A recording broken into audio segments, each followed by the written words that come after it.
How's everybody doing tonight? I don't care. I'm pandering. You know, I come out here, I look out at all your faces, and I just think, I should take my glasses off. I shouldn't talk though, I shouldn't. I was an ugly kid. I was. Want to know how I know? I have two uncles who are registered sex offenders. Neither showed any interest. I want to give a shout out to my aunt. She's pregnant at 48 years old. Yeah. When asked what she's having, doctor said a miscarriage. It is amazing what modern medicine can do, though. Just a few years ago, Michael J. Fox had his own television show. It was funny. Premise was a little shaky.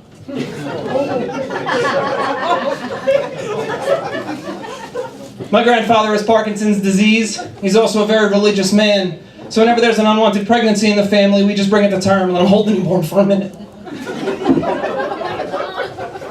It's a win-win because the problem's solved and we all still go to heaven. Well, except the newborn, purgatory and all that. Don't name it. My grandfather's a good guy. When he was younger, he was always very handy and he liked to do stuff with wood. As opposed to my other grandfather, who was always very handsy and he liked to do stuff with my wood. One man's trash, as they say. A few years ago, I had a seizure in my bathroom and I fell back into my shower. I broke bones in my shoulder and my back. Could have died. And the worst part about a near-death experience is every day you find yourself saying, well, this could have been avoided. People think that after a near-death experience, you have a whole new outlook on life, you're more positive. Bullshit. Anytime I'm slightly inconvenienced, I wish I choked on my tongue. My girlfriend hates when I tell that joke, probably because she's the one who found me seizing on the floor, carpe floor.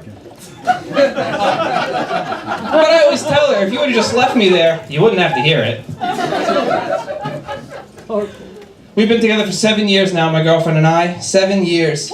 Yeah, and when other people hear the terms girlfriend and 7 years, they know one thing. I'm broke.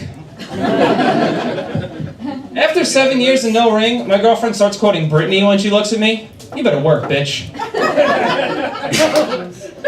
And I do work. I try to keep things original, fresh. Try to come up with new nicknames. Google Translate really helps with this. I've been calling her Blenoragi. Blenoragi, it's nice. It's different. It's French for gonorrhea. She'll find out soon enough why I gave her the nickname. I came home once, found my girlfriend watching bestiality porn. I said, Blenoragi, what the hell? She said, hey, he's out packing.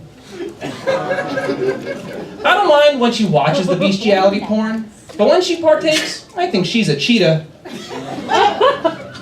She used to be into ocelots, but they hurt her ass a lot. And the problem with sex with big cats is, you do all the work, while they're just lying there. That last one's cheap, but that's 3 sex with cat jokes, and not once do you use the term pussy, because I'm classy AF. Is oral sex on a female turkey called getting gobbled up?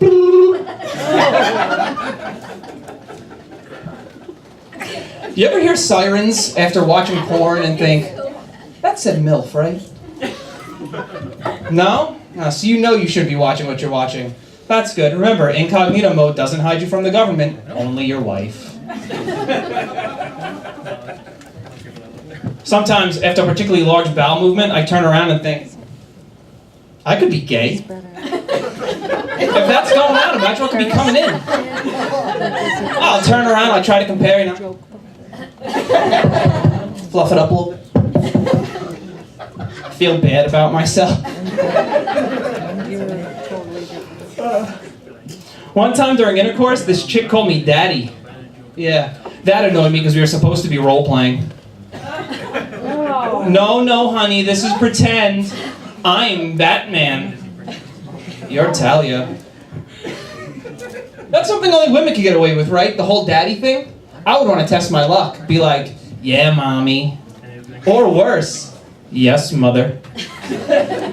Oh, harder. Yes, mother. A little bit about myself. I don't like to party. I'm not a heavy drug user. I only weigh about 165 pounds. I don't like to drink, don't really like to go to bars. Whenever I would go out, I was always the designated driver. And it was no fun, so I stopped going. Now I mostly see my friends at funerals. I gotta be honest, I don't go to funerals. I'm a petty guy. I know they're not gonna go to mine. You ever go to a funeral or a wake, look out at all the people and just think, there's no way he had this many friends. Then again, every time a 5th grader dies, the whole school has to show up, right? Hey, speaking of kids, people who have kids don't like when you compare your dogs to kids, yet they're all the same when left in a hot car.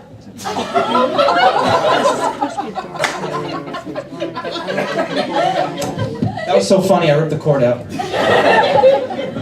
People don't like it when kids die. A lot of people act like it doesn't even happen. Well, newsflash, kids die too. Hell, up until we had vaccinations, that's pretty much all they did. Based on how much this country loves nostalgia, I figured they'd eat that shit up. We all got the sex talk as kids, right? Yeah, I'll never forget mine. My father sat me down, looked me right in the eye and said, Rob, unprotected sex ruined my life. Don't let it ruin yours. And that sticks with you when you're the firstborn. I mean, growing up, I was always jealous of my younger brother.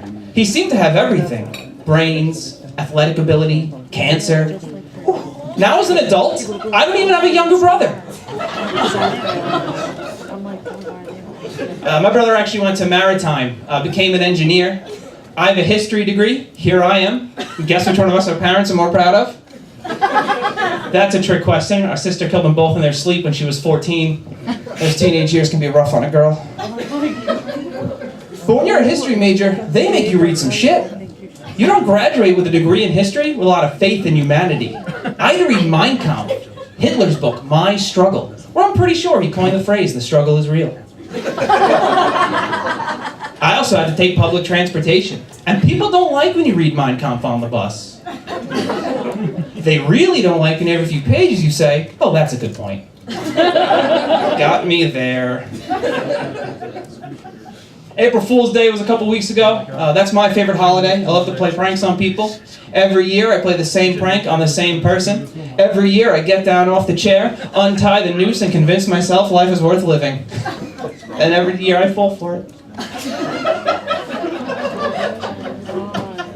Lenora G was all upset the other day. She found a suicide note I had written. I didn't know what to tell her. I'm not depressed. I don't really want to kill myself. I just like autoerotic asphyxiation. I'm trying to save face. Now that the jig is up, the note just reads, tuck my dick away and tell my mom it was pills. We're big wrestling fans, her and I, and we saw this video recently of this guy who bought his girlfriend's younger brother tickets to the WWE. Because that's all this kid wanted, but his parents couldn't afford it. My girlfriend watched this video, oh my god, that's so nice. I like that, that's so cute. My first thought was, yo, that dude's dick got slobbered on. She did things to his dick she's never done to a dick before. She's twisting at the head, she's cupping the balls, she's humming on it.